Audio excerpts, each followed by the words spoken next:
ಎಲ್ಲರಿಗೂ ನಮಸ್ಕಾರ ಸ್ನೇಹಿತರೆ. ಆತ್ಮೀಯ ವೃಶ್ಚಿಕ ರಾಶಿಯವರೇ, ನೀವು ಕೇವಲ ಹರಿಯುವ ನದಿಯಲ್ಲ, ಆ ನದಿಯ ಆಳದಲ್ಲಿ ಮಲಗಿರುವ ಜ್ವಾಲಾಮುಖಿ. ನೀವು ಹೊರಗಿನ ಜಗತ್ತಿಗೆ ತುಂಬ ಶಾಂತವಾಗಿ ಮೌನವಾಗಿ ಕಾಣಿಸಬಹುದು, ಆದರೆ ನಿಮ್ಮ ಮನಸ್ಸಿನೊಳಗೆ ನಡೆಯುವ ಯುದ್ಧ, ನೀವು ಅನುಭವಿಸುವ ತಲ್ಲಣಗಳು ಆ ದೇವರಿಗೆ ಮತ್ತು ನಿಮಗೆ ಮಾತ್ರ ಗೊತ್ತು. ಕಳೆದ ಕೆಲವು ವರ್ಷಗಳನ್ನೊಮ್ಮೆ ತಿರುಗಿ ನೋಡಿ. ನಿಮ್ಮನ್ನ ನಂಬಿದವರೇ ನಿಮಗೆ ಮೋಸ ಮಾಡಿದ್ದಾರೆ. ಪ್ರಾಣಕ್ಕಿಂತ ಹೆಚ್ಚಾಗಿ ಪ್ರೀತಿಸಿದವರು ನಿಮ್ಮ ಬೆನ್ನಿಗೆ ಚೂರಿ ಹಾಕಿದ್ದಾರೆ. ಆದರೂ ನೀವು ಬಿದ್ದಿಲ್ಲ, ಕುಗ್ಗಿಲ್ಲ. ಅದೇ ವೃಶ್ಚಿಕ ರಾಶಿಯವರ ತಾಕತ್ತು. ವಿಶೇಷವಾಗಿ ಕಳೆದ 3 ರಿಂದ 4 ವರ್ಷಗಳಿಂದ ವೃಶ್ಚಿಕ ರಾಶಿಯವರು ಮಾನಸಿಕವಾಗಿ ಅನುಭವಿಸಿದ ಯಾತನೆ ಅಷ್ಟಿಷ್ಟಲ್ಲ. ಕೇತು ಮತ್ತು ಇತರ ಗ್ರಹಗಳ ಪ್ರಭಾವದಿಂದಾಗಿ ಕೈಗೆ ಬಂದ ತುತ್ತು ಬಾಯಿಗೆ ಬರದಂತೆ ಆಗಿತ್ತು. ಅತಿ ಬುದ್ಧಿವಂತರಾದ ನೀವು ಕೆಲವೊಮ್ಮೆ ಸಣ್ಣ ವಿಷಯಗಳಿಗೆ ಎಡವಿದ್ದೀರಿ. ಕುಟುಂಬದಲ್ಲಿ ನೆಮ್ಮದಿ ಇಲ್ಲ, ಆರೋಗ್ಯದಲ್ಲಿ ಏರುಪೇರು, ಆರ್ಥಿಕವಾಗಿ ಎಷ್ಟೇ ದುಡಿದರೂ ಉಳಿತಾಯ ಶೂನ್ಯ. ನನ್ನ ಒಳ್ಳೆಯತನವೇ ನನಗೆ ಮುಳುವಾಯ್ತಾ? ನಾನು ಯಾರಿಗೂ ಕೆಟ್ಟದ್ದನ್ನ ಬಯಸದಿದ್ದರೂ ನನಗೇಕೆ ಇಷ್ಟು ಕಷ್ಟ ಎಂದು ಕತ್ತಲಲ್ಲಿ ಕಣ್ಣೀರು ಹಾಕಿದ ರಾತ್ರಿಗಳು ನಿಮಗೆ ಮಾತ್ರ ಗೊತ್ತು. ಆದರೆ ವೃಶ್ಚಿಕ ರಾಶಿಯವರೇ, ಕಣ್ಣೀರು ಒರೆಸಿಕೊಳ್ಳಿ. ಕತ್ತಲ ರಾತ್ರಿ ಕಳೆದು ಸೂರ್ಯ ಉದಯಿಸುವ ಸಮಯ ಬಂದಿದೆ. ವೃಶ್ಚಿಕ ರಾಶಿಯವರ ಪಾಲಿಗೆ ಅಧಿಕಾರ ಮತ್ತು ಯಶಸ್ಸಿನ ವರ್ಷವಾಗಲಿದೆ. ನಿಮ್ಮ ರಾಶ್ಯಾಧಿಪತಿ ಕುಜ ಮತ್ತು ಗ್ರಹಗಳ ಬದಲಾವಣೆ ನಿಮಗೆ ರಾಜಯೋಗದ ಫಲ ನೀಡಲು ಕಾಯುತ್ತಿವೆ. ಇಷ್ಟು ದಿನ ನಿಮ್ಮನ್ನ ತಾತ್ಸಾರದಿಂದ ನೋಡಿದವರು ಈಗ ನಿಮ್ಮ ಏಳಿಗೆಯನ್ನ ನೋಡಿ ಅಸೂಯೆ ಪಡುವ ಕಾಲ ಬರಲಿದೆ. ಆದರೆ ಈ ಯಶಸ್ಸು, ಈ ಸಂಪತ್ತು ನಿಮಗೆ ಸುಲಭವಾಗಿ ಒಲಿಯುವುದಿಲ್ಲ. ಅದಕ್ಕಾಗಿ ನೀವು ಜ್ಯೋತಿಷ್ಯ ಶಾಸ್ತ್ರದ ಗರ್ಭದಲ್ಲಿ ಅಡಗಿರುವ ನಿಮ್ಮ ರಾಶಿಗೆಂದೇ ವಿಶೇಷವಾಗಿರುವ ಈ 5 ಮಹಾರಹಸ್ಯ ಸೂತ್ರಗಳನ್ನು ಪಾಲಿಸಲೇಬೇಕು. ಈ ವಿಡಿಯೋದಲ್ಲಿ ನಾನು ಹೇಳುವ ಪ್ರತಿಯೊಂದು ಮಾತು ಕೂಡ ನಿಮ್ಮ ಭವಿಷ್ಯದ ದಿಕ್ಸೂಚಿ. ದಯವಿಟ್ಟು ಒಂದೇ ಒಂದು ಸೆಕೆಂಡ್ ಕೂಡ ಸ್ಕಿಪ್ ಮಾಡಬೇಡಿ. ಯಾಕಂದ್ರೆ ಇದರಲ್ಲಿರುವ ಒಂದು ಮಾಹಿತಿ ಮಿಸ್ ಆದರೂ ಬಂಗಾರದಂಥ ಅವಕಾಶ ಕೈತಪ್ಪಿ ಹೋಗಬಹುದು. ಮುಂದೆ ಹೋಗೋದಕ್ಕೂ ಮುನ್ನ ಒಂದು ಸಣ್ಣ ವಿನಂತಿ. ಜ್ಞಾನ ಮತ್ತು ಪರಿಹಾರಗಳನ್ನು ಹಂಚುವ ಈ ಪುಣ್ಯದ ಕೆಲಸಕ್ಕೆ ನಿಮ್ಮದೊಂದು ಬೆಂಬಲ ಬೇಕು. ನೀವು ನೀಡುವ ಪ್ರೋತ್ಸಾಹವೇ ನಮಗೆ ಶ್ರೀರಕ್ಷೆ. ದಯವಿಟ್ಟು ಈಗಲೇ ನಮ್ಮ ಚಾನೆಲ್ ಸಬ್ಸ್ಕ್ರೈಬ್ ಮಾಡಿ ಮತ್ತು ಪಕ್ಕದಲ್ಲಿರುವ ಬೆಲ್ ಐಕಾನ್ ಒತ್ತಿ. ಇದರಿಂದ ನಮ್ಮ ಮುಂದಿನ ದೈವಿಕ ರಹಸ್ಯಗಳು ನೇರವಾಗಿ ನಿಮ್ಮನ್ನ ತಲುಪುತ್ತವೆ. ಎಲ್ಲರೂ ಭಕ್ತಿಯಿಂದ ಜೈ ಗುರುದೇವ ಅಂತ ಕಮೆಂಟ್ ಮಾಡಿ. ಸ್ನೇಹಿತರೆ, ವೃಶ್ಚಿಕ ರಾಶಿಯವರು ತಮ್ಮ ಗುರಿಯನ್ನ ಮುಟ್ಟಿಯೇ ತೀರುತ್ತಾರೆ. ಆದರೆ ಮಂಗಳನ ಅನುಗ್ರಹ ಬೇಕೆಂದ್ರೆ ನಿಮ್ಮಲ್ಲಿರುವ ಸಿಟ್ಟನ್ನು ಮತ್ತು ಸೇಡನ್ನ ನಿಯಂತ್ರಿಸಬೇಕು. ಹಾಗಾದ್ರೆ ಬನ್ನಿ, ನಿಮ್ಮ ದಾರಿದ್ರ್ಯವನ್ನ ಸುಟ್ಟು ನಿಮ್ಮನ್ನ ವಿಜಯಶಾಲಿಯಾಗಿಸುವ ಆ 5 ಭಯಾನಕ ರಹಸ್ಯಗಳು ಯಾವುವು ಅಂತ ನೋಡೋಣ. ಮೊದಲನೆಯದಾಗಿ, ವೃಶ್ಚಿಕ ರಾಶಿಯವರಿಗೆ ಇದು ಕೇವಲ ಪರಿಹಾರವಲ್ಲ, ಇದೊಂದು ಶಕ್ತಿ ಕವಚ. ನಿಮ್ಮ ರಾಶ್ಯಾಧಿಪತಿ ಕುಜ ಮಂಗಳನ ಅನುಗ್ರಹವಿಲ್ಲದೆ ವೃಶ್ಚಿಕ ರಾಶಿಯವರು ಒಂದು ಹೆಜ್ಜೆ ಕೂಡ ಮುಂದೆ ಇಡಲು ಸಾಧ್ಯವಿಲ್ಲ. ನಿಮ್ಮ ಶಕ್ತಿ ಕುಂದದಂತೆ ನೋಡಿಕೊಳ್ಳಲು ಪ್ರತಿ ಮಂಗಳವಾರ ಬೆಳಗ್ಗೆ ಸ್ನಾನ ಮಾಡಿದ ನಂತರ ನಿಮ್ಮ ಮನೆಯ ಹತ್ತಿರವಿರುವ ಸುಬ್ರಹ್ಮಣ್ಯನ ದೇವಸ್ಥಾನಕ್ಕೆ ಅಥವಾ ಹನುಮಂತನ ದೇವಸ್ಥಾನಕ್ಕೆ ಹೋಗಿ ಅಲ್ಲಿ ಒಂದು ಮಣ್ಣಿನ ಹಣತೆಯಲ್ಲಿ ದೀಪ ಹಚ್ಚಿ ಕೆಂಪು ಬಣ್ಣದ ಹೂಗಳನ್ನು, ದಾಸವಾಳ ಅಥವಾ ಗುಲಾಬಿ, ದೇವರಿಗೆ ಅರ್ಪಿಸಿ ದೀಪ ಹಚ್ಚಿದ ನಂತರ 9 ಬಾರಿ ಪ್ರದಕ್ಷಿಣೆ ಹಾಕಿ. ಪ್ರದಕ್ಷಿಣೆ ಹಾಕುವಾಗ ನಿಮ್ಮ ಮನಸ್ಸಿನಲ್ಲಿ ಓಂ ಶರವಣ ಭವಾಯ ನಮಃ ಅಥವಾ ಓಂ ಹನುಮತೆ ನಮಃ ಎಂಬ ಮಂತ್ರವನ್ನ ಜಪಿಸಿ. ನೆನಪಿಡಿ, ವೃಶ್ಚಿಕ ರಾಶಿಯವರಿಗೆ ಭೂಮಿ ಮತ್ತು ಬೆಂಕಿಯ ತತ್ವವಿದೆ. ಈ ದೀಪಾರಾಧನೆ ನಿಮ್ಮೊಳಗಿನ ನಕಾರಾತ್ಮಕ ಶಕ್ತಿಯನ್ನ ಸುಟ್ಟು ಹಾಕುತ್ತದೆ. ಇದನ್ನ ಯಾರು ಶ್ರದ್ಧೆಯಿಂದ ಮಾಡ್ತಾರೋ ಅವರಿಗೆ ಶತ್ರುಗಳೇ ಇರುವುದಿಲ್ಲ, ಇದ್ದರೂ ಮಿತ್ರರಾಗುತ್ತಾರೆ. ಎರಡನೆಯದಾಗಿ, ವೃಶ್ಚಿಕ ರಾಶಿಯವರಿಗೆ ಅದೃಷ್ಟ ತರುವ ದಿಕ್ಕು ದಕ್ಷಿಣ. ನಿಮ್ಮ ಮನೆಯ ದಕ್ಷಿಣ ದಿಕ್ಕನ್ನ ನೀವು ಹೇಗೆ ಇಟ್ಕೊಳ್ತೀರಿ ಅನ್ನೋದರ ಮೇಲೆ ನಿಮ್ಮ ಆರ್ಥಿಕ ಸ್ಥಿತಿ ನಿರ್ಧಾರವಾಗುತ್ತದೆ. ನಿಮ್ಮ ಮನೆಯ ದಕ್ಷಿಣ ದಿಕ್ಕಿನಲ್ಲಿ ನೀರಿನ ಟ್ಯಾಂಕ್ ಅಥವಾ ಭಾರವಾದ ವಸ್ತುಗಳಿದ್ದರೆ ಒಳ್ಳೆಯದು. ಆದರೆ ಅಲ್ಲಿ ಕಸ, ಧೂಳು ಇರದಂತೆ ನೋಡಿಕೊಳ್ಳಿ. ಮುಖ್ಯವಾಗಿ ಅಲ್ಲಿ ನಿಮ್ಮ ಮನೆಯ ದಕ್ಷಿಣದ ಗೋಡೆಗೆ ಕೆಂಪು ಬಣ್ಣದ ಫೋಟೋ ಫ್ರೇಮ್ ಅಥವಾ ಕೆಂಪು ಬಣ್ಣದ ಹೂವಿನ ಚಿತ್ರವನ್ನ ಹಾಕಿ. ಇದು ಕುಜನ ಶಕ್ತಿಯನ್ನ ಆಕರ್ಷಿಸುತ್ತದೆ ಮತ್ತು ಸಾಲದ ಬಾಧೆಯನ್ನ ಕಡಿಮೆ ಮಾಡುತ್ತದೆ. ಮತ್ತೊಂದು ಮುಖ್ಯವಾದ ವಿಚಾರ, ವೃಶ್ಚಿಕ ರಾಶಿಯವರು ತಾಮ್ರದ ಉಂಗುರ ಅಥವಾ ಹವಳದ ಉಂಗುರ ಧರಿಸುವುದು ಬಹಳ ಶ್ರೇಷ್ಠ. ಆದರೆ ಹವಳ ಧರಿಸುವ ಮುನ್ನ ನಿಮ್ಮ ಹತ್ತಿರದ ಜ್ಯೋತಿಷಿಗಳ ಸಲಹೆ ಪಡೆಯಿರಿ. ಕನಿಷ್ಠ ಪಕ್ಷ ಒಂದು ಶುದ್ಧವಾದ ತಾಮ್ರದ ಉಂಗುರವನ್ನ ಅನಾಮಿಕ ಬೆರಳಿಗೆ ಮಂಗಳವಾರದಂದು ಧರಿಸಿ. ತಾಮ್ರವು ರಕ್ತ ಶುದ್ಧಿಯನ್ನ ಮಾಡುವುದಲ್ಲದೆ ನಿಮ್ಮ ಮನಸ್ಸಿನ ಚಂಚಲತೆಯನ್ನ ನಿವಾರಿಸುತ್ತದೆ. ಮೂರನೆಯದಾಗಿ ಸ್ನೇಹಿತರೆ, ನಿಮ್ಮ ಕುಟುಂಬದಲ್ಲಿ ಸಂತೋಷ ತುಂಬಿರಲಿ, ಒಡಹುಟ್ಟಿದವರ ಜೊತೆಗಿನ ಸಂಬಂಧ ಚೆನ್ನಾಗಿರಲು ರಕ್ತದಾನ ಅಥವಾ ಅನ್ನದಾನ ಮಹತ್ವದ ಪಾತ್ರ ವಹಿಸುತ್ತದೆ. ಕುಜಗ್ರಹವು ರಕ್ತಕ್ಕೆ ಕಾರಕ. ಸಾಧ್ಯವಾದರೆ ವರ್ಷಕ್ಕೆ ಒಮ್ಮೆಯಾದರೂ ರಕ್ತದಾನ ಮಾಡಿ. ಆರೋಗ್ಯವಿದ್ದರೆ ಮಾತ್ರ, ಇಲ್ಲದಿದ್ದರೆ ಪ್ರತಿ ಮಂಗಳವಾರ ಕೆಂಪು ಬಣ್ಣದ ಹಣ್ಣುಗಳನ್ನು, ದಾಳಿಂಬೆ, ಸೇಬು ಅಥವಾ ತೊಗರಿ ಬೇಳೆಯನ್ನು ಬಡವರಿಗೆ ದಾನ ಮಾಡಿ. ನಾನು ಗ್ಯಾರಂಟಿ ಕೊಡ್ತೀನಿ, ನೀವು ನೀಡುವ ಒಂದು ಸೇಬು ಹಣ್ಣು ನಿಮ್ಮ ದೊಡ್ಡ ಆಪತ್ತನ್ನು ತಡೆಯಬಲ್ಲದು. ವೃಶ್ಚಿಕ ರಾಶಿಯವರು ದಾನ ಧರ್ಮದಲ್ಲಿ ಎತ್ತಿದ ಕೈ. ಆದರೆ ಸರಿಯಾಗಿ ವಸ್ತುವನ್ನು ದಾನ ಮಾಡಿದರೆ ಮಾತ್ರ ಪೂರ್ಣ ಫಲ ಸಿಗುವುದು. ದಯವಿಟ್ಟು ಈ ಕೂಡಲೇ ಕಮೆಂಟ್ ಬಾಕ್ಸ್ನಲ್ಲಿ ಎಲ್ಲರೂ ಭಕ್ತಿಯಿಂದ ಓಂ ಸುಬ್ರಹ್ಮಣ್ಯಾಯ ನಮಃ ಅಂತ ಬರೆಯಿರಿ. ನಿಮ್ಮ ಪ್ರಾರ್ಥನೆ ನೇರವಾಗಿ ಆ ದೇವರನ್ನ ತಲುಪಲಿ. 4ನೇ ರಹಸ್ಯ. ವೃಶ್ಚಿಕ ರಾಶಿಯವರಿಗೆ ಇರುವ ದೊಡ್ಡ ಶತ್ರುವೇ ಕೋಪ ಮತ್ತು ಆತುರ. ನೀವು ನಿರ್ಧಾರಗಳನ್ನು ತೆಗೆದುಕೊಳ್ಳುವಾಗ ಭಾವಾವೇಶಕ್ಕೆ ಒಳಗಾಗುತ್ತೀರಿ. ನೀವು ಮಾಡಬಾರದ ತಪ್ಪು ಇದೆ. ಇದಕ್ಕೆ ರಾಮಬಾಣ ಎಂದರೆ ಧ್ಯಾನ ಮತ್ತು ಮೌನ. ಪ್ರತಿದಿನ ಬೆಳಿಗ್ಗೆ ಎದ್ದ ತಕ್ಷಣ ಭೂಮಿ ತಾಯಿಗೆ ನಮಸ್ಕರಿಸಿ, ನಂತರ 5 ನಿಮಿಷಗಳ ಕಾಲ ಕಣ್ಮುಚ್ಚಿ ನಿಮ್ಮ ಇಷ್ಟ ದೇವರನ್ನ ಧ್ಯಾನಿಸಿ. ವೃಶ್ಚಿಕ ರಾಶಿಯವರ ಅಂತಃಪ್ರಜ್ಞೆ ತುಂಬ ಶಕ್ತಿಯುತವಾದದ್ದು. ನೀವು ಧ್ಯಾನ ಮಾಡಿದಷ್ಟು ನಿಮ್ಮ ಭವಿಷ್ಯದ ದಾರಿ ಸ್ಪಷ್ಟವಾಗುತ್ತದೆ. ಯಾರಾದರೂ ನಿಮ್ಮನ್ನ ಪ್ರಚೋದಿಸಿದರೆ ತಕ್ಷಣ ಪ್ರತಿಕ್ರಿಯೆ ನೀಡಬೇಡಿ. 1 ಲೋಟ ನೀರು ಕುಡಿದು ಶಾಂತರಾಗಿ, ನಿಮ್ಮ ಸಹನೆಯೇ ನಿಮ್ಮ ಅಸ್ತ್ರವಾಗಲಿ. 5ನೇ ಮತ್ತು ಅಂತಿಮ ರಹಸ್ಯವೆಂದರೆ ವೃಶ್ಚಿಕ ಅಂದರೆ ರಹಸ್ಯ. ನಿಮ್ಮ ಬಲವೇ ನಿಮ್ಮ ಗೌಪ್ಯತೆ. ಕುಂಭರಾಶಿಯವರಿಗಿಂತಲೂ ಹೆಚ್ಚು ರಹಸ್ಯ ಕಾಪಾಡುವವರು ನೀವು. ಆದರೆ ಕೆಲವೊಮ್ಮೆ ಭಾವನೆಗಳ ಭರದಲ್ಲಿ ನಿಮ್ಮ ನೋವನ್ನು, ನಿಮ್ಮ ಮುಂದಿನ ಪ್ಲಾನ್ಗಳನ್ನು ಬೇರೆಯವರ ಮುಂದೆ ಹೇಳಿಕೊಂಡು ಬಿಡುತ್ತೀರಿ. ಇದನ್ನು ಸಂಪೂರ್ಣವಾಗಿ ನಿಲ್ಲಿಸಿ. ನಿಮ್ಮ ಮುಂದಿನ ನಡೆ ಏನು? ನೀವು ಯಾವ ಬಿಸ್ನೆಸ್ ಶುರು ಮಾಡ್ತಿದ್ದೀರಿ? ನಿಮಗೆ ದುಡ್ಡು ಎಲ್ಲಿಂದ ಬರ್ತಿದೆ? ಈ ವಿಷಯಗಳು ನಿಮ್ಮ ನೆರಳಿಗೂ ಕೂಡ ಗೊತ್ತಾಗಬಾರದು. ಹಾವು ತನ್ನ ಹುತ್ತದಲ್ಲಿ ಎಷ್ಟು ಸುರಕ್ಷಿತವಾಗಿರುತ್ತದೆಯೋ ನಿಮ್ಮ ವಿಚಾರಗಳು ನಿಮ್ಮ ಮನಸ್ಸಿನಲ್ಲೇ ಇರಲಿ. ನೀವು ಯಾವಾಗ ನಿಮ್ಮ ಗುಟ್ಟನ್ನು ರಟ್ಟು ಮಾಡುತ್ತೀರೋ ಆಗಲೇ ದೃಷ್ಟಿದೋಷ ತಗುಲುವ ಸಾಧ್ಯತೆ ಇರುತ್ತದೆ. ಮಾತು ಬೆಳ್ಳಿ, ಮೌನ ಬಂಗಾರ ಎಂಬ ಗಾದೆ ವೃಶ್ಚಿಕ ರಾಶಿಯವರಿಗೆ ಅಕ್ಷರಶಃ ಸತ್ಯವಾಗಲಿದೆ. ಸ್ನೇಹಿತರೆ, ವೃಶ್ಚಿಕ ರಾಶಿಯವರೇ, ನಿಮ್ಮ ಸಾಮರ್ಥ್ಯವನ್ನು ಜಗತ್ತಿಗೆ ತೋರಿಸುವ ವರ್ಷ. ಇಷ್ಟು ದಿನ ನೀವು ಅನುಭವಿಸಿದ ನೋವುಗಳಿಗೆ, ಕಣ್ಣೀರಿಗೆ ಬೆಲೆ ಸಿಗುವ ಸಮಯ ಬಂದಿದೆ. ನೀವು ಸೋಲುವವರಲ್ಲ, ಸೋತು ಗೆಲ್ಲುವವರು. ಕುಜದೇವ ನಿಮ್ಮ ರಕ್ಷಕನಾಗಿದ್ದಾನೆ. ಸುಬ್ರಹ್ಮಣ್ಯ ಸ್ವಾಮಿ ನಿಮ್ಮ ಮಾರ್ಗದರ್ಶಕರಾಗಿದ್ದಾರೆ. ಈಗ ನೀವು ಮಾಡಬೇಕಾಗಿರುವುದು ಇಷ್ಟೇ. ಗತಕಾಲದ ಕಹಿ ಘಟನೆಗಳನ್ನು ಮರೆತು ಬಿಡಿ. ದ್ವೇಷ ಸಾಧಿಸುವುದರಿಂದ ನಿಮ್ಮ ಶಕ್ತಿಯೇ ಹಾಳಾಗುತ್ತದೆ ವಿನಃ ಬೇರೆಯವರಿಗಲ್ಲ. ಕ್ಷಮಿಸುವ ಗುಣವನ್ನು ಬೆಳೆಸಿಕೊಳ್ಳಿ. ಧರ್ಮದ ದಾರಿಯಲ್ಲಿ ನಡೆಯಿರಿ ಮತ್ತು ಮೇಲೆ ಹೇಳಿದ ಈ 5 ರಹಸ್ಯಗಳನ್ನು ಚಾಚು ತಪ್ಪದೆ ಪಾಲಿಸಿ. ನಿಮ್ಮನ್ನ ತುಳಿಯಲು ಬಂದವರೇ ನಿಮ್ಮ ಕಾಲಡಿಯಲ್ಲಿ ಬೀಳುವ ದಿನ ದೂರವಿಲ್ಲ. ಇಷ್ಟೆಲ್ಲ ಆಳವಾದ ಮತ್ತು ರಹಸ್ಯವಾದ ಮಾಹಿತಿಯನ್ನು ನಿಮ್ಮ ಏಳಿಗೆಗಾಗಿಯೇ ಹುಡುಕಿ ತಂದಿದ್ದೇನೆ. ನಮಗೂ ನಿಮಗೂ ಇರುವ ಈ ಆತ್ಮೀಯ ಸಂಬಂಧ ಹೀಗೆ ಮುಂದುವರಿಯಲಿ. ಈ ವಿಡಿಯೋದಲ್ಲಿರೋ ಮಾಹಿತಿ ನಿಮಗೆ ಇಷ್ಟವಾಗಿದ್ದರೆ ದಯವಿಟ್ಟು ಲೈಕ್ ಮಾಡಿ. ನಿಮ್ಮ ವೃಶ್ಚಿಕ ರಾಶಿಯ ಸ್ನೇಹಿತರಿಗೆ, ಬಂಧುಗಳಿಗೆ ವಾಟ್ಸಪ್ನಲ್ಲಿ ಶೇರ್ ಮಾಡಿ. ಒಳ್ಳೆಯದನ್ನು ಹಂಚಿದರೆ ನಿಮಗೂ ಒಳ್ಳೆಯದೇ ಆಗುತ್ತದೆ. ವಿಡಿಯೋ ಮುಗಿಸುವುದಕ್ಕೂ ಮುನ್ನ ನಿಮ್ಮ ಜೀವನದ ಗೆಲುವಿನ ಸಂಕಲ್ಪವಾಗಿ ನಿಮ್ಮ ಆತ್ಮವಿಶ್ವಾಸವನ್ನು ಹೆಚ್ಚಿಸಲು ಕಮೆಂಟ್ ಬಾಕ್ಸ್ನಲ್ಲಿ ಜೋರಾಗಿ ಜೈ ಶ್ರೀರಾಮ್ ಅಂತ, ಜೈ ಹನುಮಾನ್ ಅಂತ ಬರೆಯಿರಿ. ಹಾಗೆಯೇ ಮುಂದಿನ ವಿಡಿಯೋದಲ್ಲಿ ಯಾವ ರಾಶಿಯ ಅಥವಾ ಯಾವ ಸಮಸ್ಯೆಯ ಬಗ್ಗೆ ಮಾಹಿತಿ ಬೇಕು ಅನ್ನೋದನ್ನು ಕಮೆಂಟ್ ಮಾಡಿ ತಿಳಿಸಿ.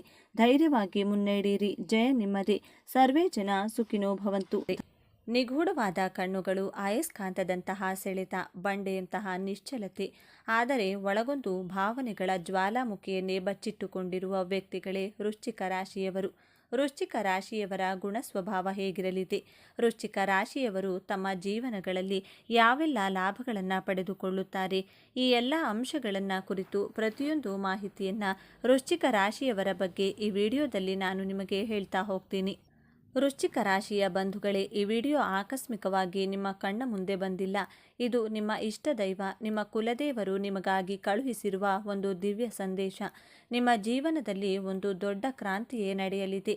ಇಷ್ಟು ದಿನ ಗುಟ್ಟಾಗಿ ಅನುಭವಿಸಿದ ನೋವು, ಒಳಗೊಳಗೆ ಸಹಿಸಿಕೊಂಡ ಅವಮಾನ, ಕೆಂಡದ ಮೇಲೆ ನಡೆದಂತಹ ಪ್ರತಿದಿನ, ಈ ಎಲ್ಲ ಕಷ್ಟಗಳಿಗೆ ಈಗ ಅಂತ್ಯ ಹಾಡುವ ಸಮಯ ಬಂದಿದೆ. ಆ ನೋವುಗಳಿಗೆ, ಅವಮಾನಗಳಿಗೆ ಪ್ರತಿಫಲ ಸಿಗುವ ಸಮಯ ಬಂದಿದೆ. ನಿಮ್ಮ ಜೀವನದ ದಿಕ್ಕು ಯಶಸ್ಸಿನ ಉತ್ತುಂಗಕ್ಕೇರಲಿದೆ ಅಥವಾ ಮತ್ತೆ ಪಾತಾಳಕ್ಕೆ ಬೀಳುತ್ತದೆಯೋ ತಿಳಿಯಿರಿ. ಇದರ ಜೊತೆ ಒಂದು ಕಠಿಣ ಸವಾಲು ನಿಮ್ಮ ಮುಂದೆ ಬರಲಿದೆ. ಅದರಿಂದ ಪಾರಾಗುವುದು ಹೇಗೆ ತಿಳಿಯಲು ಈ ವಿಡಿಯೋವನ್ನು ಕೊನೆವರೆಗೂ ನೋಡಿ ಮತ್ತು ನಿಮ್ಮ ಜೀವನದಲ್ಲಿ ಒಂದು ದೊಡ್ಡ ಬದಲಾವಣೆ ಆಗಲಿ ಎಂದು ಸಂಕಲ್ಪ ಮಾಡುತ್ತಾ ತಪ್ಪದೆ ಜೈ ಶ್ರೀರಾಮ್ ಎಂದು ಕಮೆಂಟ್ ಮಾಡಿ. ಹಾಗೆ ತಪ್ಪದೆ ಲೈಕ್ ಮಾಡಿ. ವೃಶ್ಚಿಕ ರಾಶಿಯಲ್ಲಿ ಹುಟ್ಟಿದಂತಹ ವ್ಯಕ್ತಿಗಳು ಖಂಡಿತವಾಗಿಯೂ ಸಹ ಜೀವನದಲ್ಲಿ ತುಂಬ ಎತ್ತರದ ಸ್ಥಾನಕ್ಕೆ ಹೋಗುತ್ತಾರೆ, ಅಥವಾ ಇನ್ನು ಕೆಲವರು ಜೀವನದಲ್ಲಿ ತುಂಬ ಕೆಳಮಟ್ಟದಲ್ಲಿರುತ್ತಾರೆ. ಕಾರಣ ಏನೆಂದು ತಿಳಿದರೆ ನಿಜಕ್ಕೂ ಆಶ್ಚರ್ಯ ಪಡಬೇಕಾಗಿದೆ.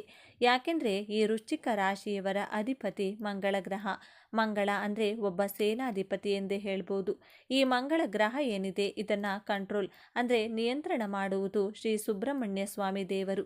ಹಾಗೆಯೇ ಈ ವೃಶ್ಚಿಕ ರಾಶಿಯವರು ಮೂಲವಾಗಿ ಆರಾಧನೆ ಮಾಡಬೇಕಾಗಿರುವಂಥದ್ದು ಶ್ರೀ ಸುಬ್ರಹ್ಮಣ್ಯ ಸ್ವಾಮಿಯನ್ನ ಮುರುಘ ಎಂದು ಸಹ ಕರೆಯುತ್ತೇವೆ. ಮೊದಲಿಗೆ ಇಷ್ಟು ದಿನ ನೀವು ಯಾಕೆ ಇಷ್ಟೊಂದು ಕಷ್ಟ ಅನುಭವಿಸಿದ್ದೀರಿ ಎಂದು ನೋಡೋಣ. ವೃಶ್ಚಿಕ ರಾಶಿ ಅಂದರೆ ಅದು ಸಾಮಾನ್ಯ ರಾಶಿಯಲ್ಲ, ಅದು ಕೆಂಡದಂತಹ ರಾಶಿ. ನೀವು ಅನುಭವಿಸಿದ್ದು ಬರೀ ನೋವಲ್ಲ, ಅದು ಒಂದು ಅಗ್ನಿ ಪರೀಕ್ಷೆ. ಕಳೆದ ಕೆಲವು ಸಮಯದಿಂದ ವಿಶೇಷವಾಗಿ ಶನಿ ಭಗವಾನ್ ದೃಷ್ಟಿ, ಶನಿ ಮತ್ತು ರಾಹುಕೇತುಗಳ ಹಿಡಿತದಿಂದ ನಿಮ್ಮ ಜೀವನ ನರಕವಾಗಿತ್ತು. ನೀವು ನಂಬಿದವರೇ ನಿಮಗೆ ಬೆನ್ನಿಗೆ ಚೂರಿ ಹಾಕಿದರು. ನೀವು ರಹಸ್ಯವಾಗಿಟ್ಟ ವಿಷಯಗಳೇ ಬಟ ಬಯಲಾಗಿ ದೊಡ್ಡ ಅವಮಾನವನ್ನು ಅನುಭವಿಸಿದ್ದೀರಿ. ಹಣಕಾಸಿನ ವಿಚಾರದಲ್ಲಿ ಕೈಗೆ ಬಂದ ತುತ್ತು ಬಾಯಿಗೆ ಬರಲಿಲ್ಲ. ಆರೋಗ್ಯದಲ್ಲಿ ವಿಪರೀತ ಏರುಪೇರು. ಎಲ್ಲಕ್ಕಿಂತ ಹೆಚ್ಚಾಗಿ ನನ್ನನ್ನು ಯಾರೂ ಅರ್ಥ ಮಾಡಿಕೊಳ್ಳುತ್ತಿಲ್ಲ ಎಂಬ ತೀವ್ರವಾದ ಒಂಟಿತನ ಮತ್ತು ಮಾನಸಿಕ ಹಿಂಸೆ ನಿಮ್ಮನ್ನು ಕಾಡುತ್ತಿತ್ತು. ಆದರೆ ಆ ಅಗ್ನಿ ಪರೀಕ್ಷೆಯ ಸಮಯ ಈಗ ಮುಗಿದಿದೆ. ಆತ್ಮವಿಶ್ವಾಸದಿಂದ ಮತ್ತು ಛಲದಿಂದ ಮುನ್ನುಗ್ಗುವ ಸಮಯ ಬಂದಿದೆ. ಈಗ ಗುರುಬಲದ ಕೃಪೆ ಮತ್ತು ಮಂಗಳನ ಆಶೀರ್ವಾದದಿಂದ ನಿಮ್ಮ ಜೀವನದ ಅತ್ಯಂತ ಅದ್ಭುತವಾದ ದಿನಗಳಾಗಲಿವೆ. ಇಷ್ಟು ದಿನ ನಿಮ್ಮ ಶ್ರಮಕ್ಕೆ ಕಚೇರಿಯಲ್ಲಿ ಬೆಲೆ ಇರಲಿಲ್ಲ. ನಿಮ್ಮ ಕೆಲಸವನ್ನು ಬೇರೆಯವರು ತಮ್ಮದೆಂದು ಹೇಳಿಕೊಳ್ಳುತ್ತಿದ್ದರು. ಆದರೆ ಈಗ ಆಗುವುದಿಲ್ಲ. ನಿಮ್ಮ ಇಂಟ್ಯೂಷನ್ ಶಕ್ತಿ ಅಂದರೆ ನಿಮ್ಮ ಒಳಮನಸ್ಸಿನ ಮಾತು ಅದ್ಭುತವಾಗಿ ಕೆಲಸ ಮಾಡುತ್ತದೆ. ನಿಮ್ಮ ಮೇಲಾಧಿಕಾರಿಗಳೇ ನಿಮ್ಮ ಮಾತುಗಳನ್ನು ಕೇಳುವ ಪರಿಸ್ಥಿತಿ ಬರುತ್ತದೆ. ನಿರೀಕ್ಷೆ ಮಾಡದ ಪ್ರಮೋಷನ್ ಅಥವಾ ದೊಡ್ಡ ಜವಾಬ್ದಾರಿ ನಿಮ್ಮನ್ನು ಹುಡುಕಿಕೊಂಡು ಬರಲಿದೆ. ಯಾರು ಉದ್ಯೋಗ ಬದಲಾವಣೆಗಾಗಿ ಕಾಯುತ್ತಿದ್ದೀರೋ ನಿಮಗೆ ನಿರೀಕ್ಷೆ ಮಾಡದಿದ್ದ ಕಡೆಯಿಂದ ದೊಡ್ಡ ಸಂಬಳದ ಆಫರ್ ಲೆಟರ್ ನಿಮ್ಮ ಕೈ ಸೇರಲಿದೆ. ವೃಶ್ಚಿಕ ರಾಶಿಯವರಿಗೆ ಶತ್ರುಗಳು ಹೊಸದೇನಲ್ಲ, ಆದರೆ ಇಷ್ಟು ದಿನ ಅವರು ಗುಪ್ತ ಶತ್ರುಗಳಾಗಿದ್ದರು. ನಿಮ್ಮ ಜೊತೆಯಲ್ಲೇ ಇದ್ದು ನಿಮಗೆ ಗುಂಡಿ ತೋಡುತ್ತಿದ್ದರು. ಇದೀಗ ಆ ಎಲ್ಲ ಮುಖವಾಡಗಳು ಕಳಚಿ ಬೀಳುತ್ತವೆ. ಯಾರು ನಿಮ್ಮವರು ಯಾರು ನಿಮ್ಮವರಲ್ಲ ಎಂದು ಸೂರ್ಯನ ಬೆಳಕಿನಂತೆ ಸ್ಪಷ್ಟವಾಗುತ್ತದೆ. ವಿಶೇಷ ಎಂದರೆ ನೀವು ಅವರೊಂದಿಗೆ ಜಗಳವಾಡುವ ಅವಶ್ಯಕತೆ ಇರುವುದಿಲ್ಲ. ನಿಮ್ಮ ಮೌನವೇ ನಿಮ್ಮ ದೊಡ್ಡ ಅಸ್ತ್ರವಾಗಲಿದೆ. ಅವರು ತೋಡಿದ ಗುಂಡಿಯಲ್ಲಿ ಅವರೇ ಬೀಳುತ್ತಾರೆ ಎಂಬುದು ಅಕ್ಷರಶಃ ನಿಜವಾಗುವುದನ್ನು ನೀವು ಕಣ್ಣಾರೆ ಕಾಣುವಿರಿ. ವೃಶ್ಚಿಕ ರಾಶಿಯವರ ಪ್ರೀತಿ ಮತ್ತು ಕೋಪ ಎರಡೂ ತುಂಬ ತೀವ್ರವಾಗಿರುತ್ತದೆ. ಇದರಿಂದಾಗಿ ದಾಂಪತ್ಯದಲ್ಲಿ ಸಣ್ಣ ಸಣ್ಣ ಅನುಮಾನಗಳು, ಪೊಸೆಸಿವ್ನೆಸ್ ಸಂಬಂಧಗಳನ್ನು ಹಾಳು ಮಾಡಿತ್ತು. ಇಬ್ಬರ ನಡುವೆ ಮೂರನೇ ವ್ಯಕ್ತಿಯ ಪ್ರವೇಶದಿಂದ ಮನಸ್ತಾಪ ಉಂಟಾಗಿತ್ತು. ಆದರೆ ಈಗ ಉತ್ತಮ ದಿನಗಳಲ್ಲಿ ಆ ಎಲ್ಲ ತಪ್ಪು ತಿಳುವಳಿಕೆಗಳು ದೂರವಾಗಲಿದೆ. ಆ ಮೂರನೇ ವ್ಯಕ್ತಿ ತಾನಾಗಿಯೇ ನಿಮ್ಮ ದಾಂಪತ್ಯದಿಂದ ದೂರ ಸರಿಯುತ್ತಾನೆ. ನಿಮ್ಮ ಸಂಗಾತಿಗೆ ನಿಮ್ಮ ನಿಜವಾದ ಪ್ರೀತಿಯ ಆಳ ಅರ್ಥವಾಗುತ್ತದೆ. ಸಂಬಂಧದಲ್ಲಿ ಕಳೆದು ಹೋದ ವಿಶ್ವಾಸ ಮತ್ತು ಪ್ರೀತಿ ಮರಳಿ ಸ್ಥಾಪನೆಯಾಗುತ್ತದೆ. ಅವಿವಾಹಿತರಿಗೆ ನಿಮ್ಮಷ್ಟೇ ತೀವ್ರವಾಗಿ ಪ್ರೀತಿಸುವ ನಿಮಗೆ ತಕ್ಕ ಜೋಡಿ ಸಿಗುವ ಸಮಯವಿದು. ವಿವಾಹದ ವಿಚಾರದಲ್ಲಿ ತುಂಬ ಮುನ್ನೆಚ್ಚರಿಕೆ ವಹಿಸಿ. ಅವರ ಇತಿಹಾಸವನ್ನು ತಿಳಿದೇ ಮದುವೆಯ ನಿರ್ಧಾರಗಳನ್ನು ತೆಗೆದುಕೊಳ್ಳಬೇಡಿ. ನಿಮ್ಮ ಮಕ್ಕಳ ಭವಿಷ್ಯದ ಚಿಂತೆ, ಅವರ ಹಠಮಾರಿತನದ ಓದಿನಲ್ಲಿ ಗಮನ ಇಲ್ಲದಿರುವುದು ನಿಮ್ಮ ನಿದ್ದೆಯನ್ನು ಕೆಡಿಸಿತು. ಈಗ ನಿಮ್ಮ ಮಕ್ಕಳಲ್ಲಿ ಒಂದು ದೊಡ್ಡ ಸಕಾರಾತ್ಮಕ ಬದಲಾವಣೆಯನ್ನು ಕಾಣುತ್ತೀರಿ. ಅವರೇ ಜವಾಬ್ದಾರಿಯಿಂದ ವರ್ತಿಸಲು ಪ್ರಾರಂಭಿಸುತ್ತಾರೆ. ವಿದ್ಯಾಭ್ಯಾಸದಲ್ಲಿ ಗಮನ ಕೊಡುತ್ತಾರೆ. ಇನ್ನು ಸಂತಾನ ಭಾಗ್ಯಕ್ಕಾಗಿ ದೇವರಿಗೆ ಹರಕೆ ಹೊತ್ತು ವೈದ್ಯರ ಬಳಿ ಅಲೆದು ಸೋತು ಹೋಗಿದ್ದ ದಂಪತಿಗಳೇ, ನಿಮ್ಮ ಕಣ್ಣೀರು ನಿಲ್ಲುವ ಸಮಯ ಬಂದಿದೆ. ನಿಮ್ಮ ಪ್ರಾರ್ಥನೆ ದೇವರಿಗೆ ತಲುಪಿದೆ. ನಿಮಗೆ ಶುಭ ಸುದ್ದಿಯನ್ನು ಕೇಳುವ ಯೋಗ ಅತ್ಯಂತ ಬಲವಾಗಿದೆ. ಕೋರ್ಟು ಕಚೇರಿ, ಪೊಲೀಸ್ ಸ್ಟೇಷನ್ ಈ ವಿಚಾರಗಳಿಂದ ನೀವು ಬಹಳ ನೊಂದು ಹೋಗಿದ್ದೀರಿ. ಆಸ್ತಿ ವಿವಾದ, ಸುಳ್ಳು ಆರೋಪ ಅಥವಾ ವಿಚ್ಛೇದನದ ಕೇಸು ನಿಮ್ಮನ್ನು ಮಾನಸಿಕವಾಗಿ ಕುಗ್ಗಿಸಿತ್ತು. ಈಗ ಗ್ರಹಗಳ ಶುಭ ಸಂಯೋಗದಿಂದ ದೈವವೇ ನಿಮ್ಮ ಪರವಾಗಿ ನಿಲ್ಲುತ್ತದೆ. ನಿಮಗೆ ಗೊತ್ತಿಲ್ಲದ ಹಾಗೆ ಸಾಕ್ಷಿಗಳು ನಿಮ್ಮ ಪರವಾಗಿ ಸಿಗುತ್ತವೆ, ಅಥವಾ ನಿಮ್ಮ ವಿರೋಧಿಗಳೇ ಕಾಂಪ್ರಮೈಸ್ಗೆ ಬರುತ್ತಾರೆ. ಕಾನೂನಿನ ಹೋರಾಟದಲ್ಲಿ ಅಂತಿಮ ಜಯ ನಿಮ್ಮದೇ ಆಗಲಿದೆ. ಆದರೆ ಈಗ ಗ್ರಹಗಳ ಸ್ಥಿತಿ ಬದಲಾಗಿದೆ. ಯಾರು ನಿಮಗೆ ಹಣ ವಾಪಸ್ ಕೊಡಬೇಕಾಗಿತ್ತೋ ಅವರಿಗೆ ಹಣ ಕೊಡಲೇಬೇಕಾದ ಪರಿಸ್ಥಿತಿ ನಿರ್ಮಾಣವಾಗುತ್ತದೆ. ಅವರೇ ನಿಮಗೆ ಫೋನ್ ಮಾಡಿ ಕ್ಷಮಿಸಿ, ನಿಮ್ಮ ಹಣವನ್ನು ಈ ದಿನ ವಾಪಸ್ ಕೊಡುತ್ತೇನೆ ಎನ್ನುವ ಕಾಲ ಬಂದಿದೆ. ಮುಳುಗಿ ಹೋದ ಹಣ ವಾಪಸ್ ಬರುವುದು ಖಚಿತ. ಹೌದು, ವೃಶ್ಚಿಕ ರಾಶಿಯವರಿಗೆ ಈಗ ಅನಿರೀಕ್ಷಿತ ಮೂಲಗಳಿಂದ ಧನಾಗಮನವಾಗಲಿದೆ. ನಿಮ್ಮ ಅಧಿಪತಿ ಮಂಗಳ ಭೂಮಿಕಾರಕ, ಹಾಗಾಗಿ ಪಿತ್ರಾರ್ಜಿತ ಆಸ್ತಿಯಿಂದ, ಭೂಮಿ ಮಾರಾಟದಿಂದ ಅಥವಾ ನೀವು ಎಂದೋ ಮರೆತು ಬಿಟ್ಟಿದ್ದ ಹಳೆಯ ಹೂಡಿಕೆಯಿಂದ ದೊಡ್ಡ ಮೊತ್ತದ ಹಣ ನಿಮ್ಮ ಕೈ ಸೇರಲಿದೆ. ನಿಮ್ಮ ಇಂಟ್ಯೂಷನ್ ಮೇಲೆ ನಂಬಿಕೆ ಇಟ್ಟು ಮಾಡಿದ ಸಣ್ಣ ಹೂಡಿಕೆ ಕೂಡ ಜಾಕ್ಪಾಟ್ ಹೊಡೆಯುವ ಸಾಧ್ಯತೆ ಇದೆ. ವ್ಯಾಪಾರದಲ್ಲಿ ನಿಂತ ನೀರಾಗಿದ್ದ ಪರಿಸ್ಥಿತಿ ಈಗ ಬದಲಾಗಲಿದೆ. ನಿಮ್ಮ ಟ್ರಾನ್ಸ್ಫರ್ಮೇಷನ್ ಸಮಯ. ನಿಮ್ಮ ವ್ಯಾಪಾರದ ಸ್ವರೂಪವನ್ನೇ ಬದಲಾಯಿಸುವಿರಿ. ಹೊಸ ಗ್ರಾಹಕರು, ದೊಡ್ಡ ಒಪ್ಪಂದಗಳು ಮತ್ತು ವ್ಯಾಪಾರ ವಿಸ್ತರಣೆಗೆ ಅತ್ಯುತ್ತಮ ಅವಕಾಶಗಳು ನಿಮ್ಮನ್ನು ಅರಸಿ ಬರಲಿವೆ. ಲಾಭದ ಪ್ರಮಾಣವು ನಿಮ್ಮ ನಿರೀಕ್ಷೆಯನ್ನು ಮೀರಿ ಹರಿದು ಬರಲಿದೆ. ಆದರೆ ಇಷ್ಟೆಲ್ಲ ಒಳ್ಳೆಯದು ನಡೆಯುವಾಗ ಒಂದು ಕಠಿಣ ಪರೀಕ್ಷೆ ಕೂಡ ನಿಮ್ಮ ಮುಂದೆ ಬರಲಿದೆ. ಇದನ್ನು ನೀವು ದಾಟಲೇಬೇಕು. ಈಗ ನೀವು ಎದುರಿಸುವ ಅತ್ಯಂತ ಕಷ್ಟಕರ ಸಮಸ್ಯೆ ಅದು ಹೊರಗಿನ ಶತ್ರುಗಳಿಂದ ಬರುವುದಿಲ್ಲ, ಅದು ನಿಮ್ಮಿಂದಲೇ ಬರುತ್ತದೆ. ಅದುವೇ ನಿಮ್ಮ ಅತಿಯಾದ ಸಿಟ್ಟು ಮತ್ತು ಆತುರದ ನಿರ್ಧಾರ. ವೃಶ್ಚಿಕ ರಾಶಿಯವರಿಗೆ ಸಿಟ್ಟು ಬಂದರೆ ಅದು ಜ್ವಾಲಾಮುಖಿಯಂತೆ ಸ್ಫೋಟಿಸುತ್ತದೆ. ಈಗ ನಿಮ್ಮ ಒಳ್ಳೆಯ ಸಮಯ ಬಂದಾಗ, ಎಲ್ಲವೂ ನಿಮ್ಮ ಕೈಗೆ ಸಿಗುತ್ತಿರುವಾಗ, ಯಾರಾದರೂ ಸಣ್ಣ ತಪ್ಪು ಮಾಡಿದರೆ ಅಥವಾ ನಿಮ್ಮ ತಾಳ್ಮೆಯನ್ನು ಪರೀಕ್ಷಿಸಿದರೆ, ನಿಮ್ಮ ಸಿಟ್ಟಿನಿಂದ ಆ ಕ್ಷಣದಲ್ಲಿ ನೀವು ಎಲ್ಲವನ್ನ ಹಾಳು ಮಾಡಿಕೊಳ್ಳುವ ದೊಡ್ಡ ಅಪಾಯವಿದೆ. ನಿಮ್ಮ ಒಂದು ಆತುರದ ಮಾತು, ಒಂದು ಕೋಪದ ನಿರ್ಧಾರ ನಿಮ್ಮ ಕೈಗೆ ಬಂದ ಭಾಗ್ಯವನ್ನು ಕಾಲಿನಿಂದ ಒದ್ದ ಹಾಗೆ ಮಾಡಬಹುದು. ಇದುವೇ ಗ್ರಹಗಳು ನಿಮಗೆ ಇಡುವ ಅಂತಿಮ ಪರೀಕ್ಷೆ. ಈ ಸಮಸ್ಯೆಯಿಂದ ಪಾರಾಗುವುದು ಹೇಗೆ? ಇದಕ್ಕೆ ಪರಿಹಾರ ತುಂಬ ಸರಳವಾಗಿದೆ ಮತ್ತು ಅತ್ಯಂತ ಶಕ್ತಿಶಾಲಿಯಾಗಿದೆ. ವೃಶ್ಚಿಕ ರಾಶಿಯ ಅಧಿದೇವತೆ ಸುಬ್ರಹ್ಮಣ್ಯ ಸ್ವಾಮಿ ಅಥವಾ ನರಸಿಂಹಸ್ವಾಮಿ. ನೀವು ಪ್ರತಿದಿನ ಅಥವಾ ಕನಿಷ್ಠ ಪ್ರತಿ ಮಂಗಳವಾರದಂದು ಸ್ನಾನ ಮಾಡಿದ ನಂತರ ದೀಪ ಹಚ್ಚಿ ಓಂ ಶ್ರೀ ಸುಬ್ರಹ್ಮಣ್ಯಾಯ ನಮಃ ಅಥವಾ ಓಂ ನರಸಿಂಹಾಯ ನಮಃ ಎಂದು 108 ಬಾರಿ ಜಪಿಸಿ. ಮತ್ತು ಯಾವಾಗಲಾದರೂ ನಿಮಗೆ ಸಿಟ್ಟು ಬಂದು ಒಂದು ನಿರ್ಧಾರ ತೆಗೆದುಕೊಳ್ಳಬೇಕು ಅನ್ನಿಸಿದಾಗ ಒಂದು ಕ್ಷಣ ಕಣ್ಣು ಮುಚ್ಚಿ 1 ಲೋಟ ತಣ್ಣೀರನ್ನು ಕುಡಿಯಿರಿ ಮತ್ತು 10ರಿಂದ 1ರವರೆಗೆ ಉಲ್ಟಾ ಎಣಿಸಿ. ಈ ಸಣ್ಣ ಪರಿಹಾರ ನಿಮ್ಮನ್ನು ದೊಡ್ಡ ಅನಾಹುತದಿಂದ ಪಾರು ಮಾಡುತ್ತದೆ. ನಿಮ್ಮ ಸಿಟ್ಟನ್ನು ನಿಯಂತ್ರಿಸಿದರೆ ಈ ಜಗತ್ತನ್ನೇ ಗೆಲ್ಲುವ ಶಕ್ತಿ ನಿಮಗಿದೆ. ವೃಶ್ಚಿಕ ರಾಶಿಯವರೇ, ನಿಮ್ಮ ಜೀವನದ ಹೊಸ ಅಧ್ಯಾಯವನ್ನು ಆರಂಭವಾಗಲಿದೆ. ನೀವು ಪಾತಾಳಕ್ಕೆ ಬೀಳುವುದಿಲ್ಲ, ನೀವು ಯಶಸ್ಸಿನ ಉತ್ತುಂಗಕ್ಕೆ ಏರುತ್ತೀರಿ. ನೀವು ಅನುಭವಿಸಿದ ಅವಮಾನಗಳಿಗೆ, ನಿಮ್ಮ ಕಣ್ಣೀರಿಗೆ ಈಗ ಬೆಲೆ ಸಿಗಲಿದೆ. ನಿಮ್ಮನ್ನು ನೋಡಿ ನಕ್ಕವರೇ ನಿಮ್ಮ ಮುಂದೆ ತಲೆ ತಗ್ಗಿಸುವ ಸಮಯ ಬಂದಿದೆ. ಈ ವಿಡಿಯೋ ನಿಮಗೆ ತಲುಪಿದೆ ಅಂದರೆ ಅದು ಆ ಮಹಾದೇವನ, ಆ ಸುಬ್ರಹ್ಮಣ್ಯ ಸ್ವಾಮಿಯ ಸಂಕಲ್ಪ. ನಿಮ್ಮ ಒಳ್ಳೆಯ ದಿನಗಳು ಪ್ರಾರಂಭವಾಗಿದೆ. ಈ ದೈವಿಕ ಸಂದೇಶವನ್ನು ಸ್ವೀಕರಿಸಿ. ನಿಮ್ಮ ಎಲ್ಲ ಕಷ್ಟಗಳು ಇನ್ನು ಕೇವಲ ಕೆಲವೇ ದಿನಗಳಲ್ಲಿ ಭಸ್ಮವಾಗಲಿ ಎಂದು ಸಂಕಲ್ಪ ಮಾಡುತ್ತಾ ಮರೆಯದೆ ನಿಮ್ಮ ಇಷ್ಟ ದೇವರ ಅಥವಾ ಕುಲದೇವರ ಹೆಸರನ್ನು ಕಮೆಂಟ್ ಮಾಡಿ. ಸರ್ವೇ ಜನ ಸುಖಿನೋ ಭವಂತು. ಇದೇ ತರಹದ ಜ್ಯೋತಿಷ್ಯಕ್ಕೆ ಸಂಬಂಧಪಟ್ಟಂಥ ವಿಡಿಯೋ ನೋಡಲು ನಮ್ಮ ಚಾನಲ್ಗೆ ಸಬ್ಸ್ಕ್ರೈಬ್ ಆಗಿ. ಈ ವಿಡಿಯೋ ಲೈಕ್ ಮಾಡಿ, ಶೇರ್ ಮಾಡಿ. ಧನ್ಯವಾದಗಳು.